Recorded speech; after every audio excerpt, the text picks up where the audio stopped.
உட்பட்டு ஒரு அறத்திற்கு உட்பட்டு தான் இருக்கிறது. அந்த அறத்தை நம்ம ஃபாலோ பண்ணணும். அதனால தான் மகாத்மா காந்திஜி சுதந்திரமடை சௌரி சௌராவில் வந்து ஒரு போலீஸ் ஸ்டேஷன் எரிச்சிருவாங்க அந்த சட்ட மறுப்பு இயக்கத்தில்.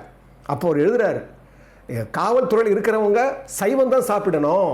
ஏன்னா அவர் என்ன நினைக்கிறாருன்னா, இந்த மாதிரி மனிதர்களை வந்து அவங்க ஆளுமை பண்ணுறவங்க, அவங்கள வந்து மனிதர்கிட்ட வந்து நெருங்கி அதிகாரம் செய்கிறவங்க, அப்போ அவங்க சாத்வீகம் வேணும் அப்படின்னா ஏறத்தாழ ஒரு பாதி நீதிமன்றம் காவல்துறை அப்படின்றார். ஆனால் நீங்கள் பாருங்கள், காவல்துறையில் தான் அதிகமான லஞ்சம், அதிகமான சட்ட மீறல், அதே மாதிரி போக்குவரத்து காவல்துறை, அதே மாதிரி பாருங்கள் சார் பதிவாளர் துறை, அதே மாதிரி பாருங்கள் நீதித்துறை, அதே மாதிரி பாருங்கள் வருவாய்த்துறை, இங்கே எல்லாத்துலேயும் இங்கே தான் லஞ்சமும் ஊழலும் அதிகமாக இருக்கிறதா சொல்கிறாங்க.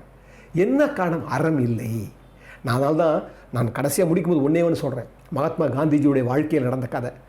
அவருடைய வாழ்வியலில் 1935 அவர் வந்து இந்திய நாட்டை வந்து பார்க்குறாரு. அதாவது உபவாசமெல்லாம் இருந்தது, 27 நாள் உபவாசம் இருந்துட்டு